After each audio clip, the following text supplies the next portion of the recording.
Welcome back to Swarzo History. Last time we talked about the Queen, and in this episode we're going to talk about Towton. So in the last episode we talked about how there had been this fight between Queen Margaret of Anjou and Richard, Duke of York. There was an agreement that the Yorkists would inherit the throne when King Henry died, and Queen Margaret didn't like that, and there was fighting on and off, and eventually the Queen's army killed York at the Battle of Wakefield. Wakefield was a huge trigger event. Richard had a son, Edward, and he was very angry about what happened, and not only that, but other Yorkists who supported Richard, the Duke of York, saw this as going back on an agreement that was solidly in place.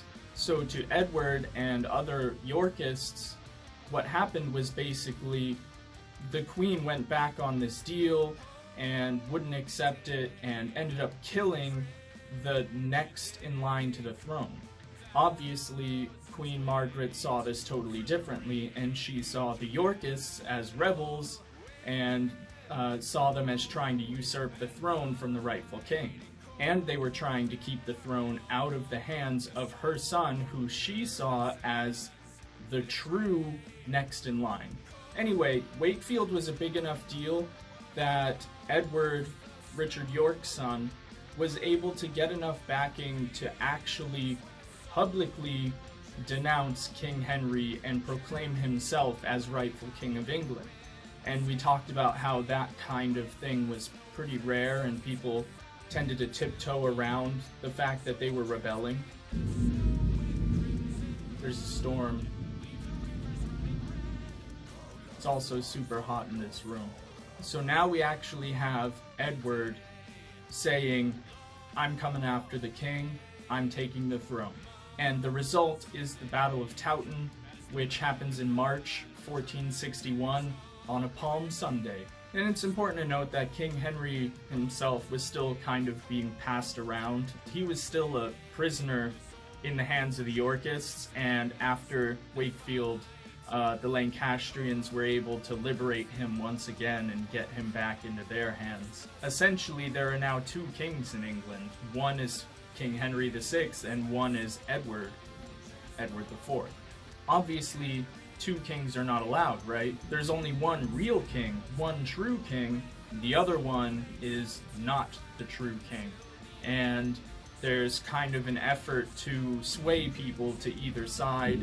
Edward offers amnesty to anyone who's willing to denounce Henry and become a Yorkist. Towton is what decides who is going to be king. Towton is regarded as one of the biggest and bloodiest battles that ever happened on British soil. Essentially, the two sides met on Palm Sunday in the middle of a snowstorm of all things. The Yorkists were a little bit outnumbered at first. They were waiting on reinforcements to come.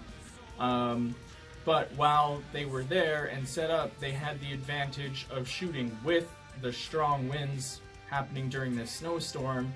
So famously, they were able to have longer range and use their archers to kill a lot of Lancastrians, drive them back from their defensive positions, and then send in their men to fight. And fight for 10 hours-ish they did.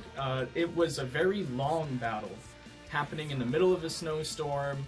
People were exhausted over hours and hours of fighting, and eventually, after hours and hours of fighting, the Yorkist reinforcements arrived and basically sealed the deal, and they were able to rout the Lancastrians. And during the rout, of course, many Lancastrians were killed as they tried to get away. Many of them drowned in the river also. There's the famous anecdote that the rivers ran red with blood for several days after Towton. But we're talking thousands on thousands of guys fighting in this battle that lasted this long, and thousands of guys tripping over each other trying to get away over rivers and stuff while being pursued by a bunch of very enthusiastic and angry people on the other side.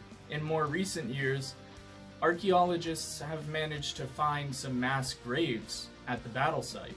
Now, it's impossible to definitively say who was in these mass graves, like were they Lancastrians killed in the rout or whatever. We don't really know, but there are some fascinating articles, and you can even look up some really good videos about these discoveries. They're able to look at these skeletons with all this damage on them to kind of look at how these battles were, how violent they were. There's a lot of cuts to the head and face. They were able to reconstruct a lot of the bodies to gauge, you know, how big they were, how old they were. I believe they managed to reconstruct a guy's head, like with prosthetic skin and stuff, to see what the guy might have looked like in real life. It's very interesting. But the bodies show that this was an incredibly brutal battle. It wasn't the kind of chivalrous thing that you see in pop culture. We're talking guys that got tripped, knocked over, and then hacked repeatedly in the face or whatever. I wanted this song to be a reminder of the realities of what war actually is for people who are involved in it.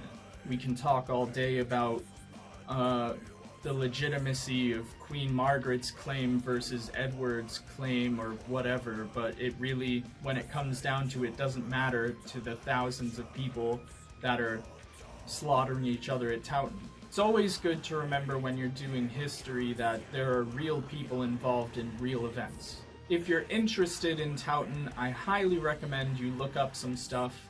There's tons of information out there online.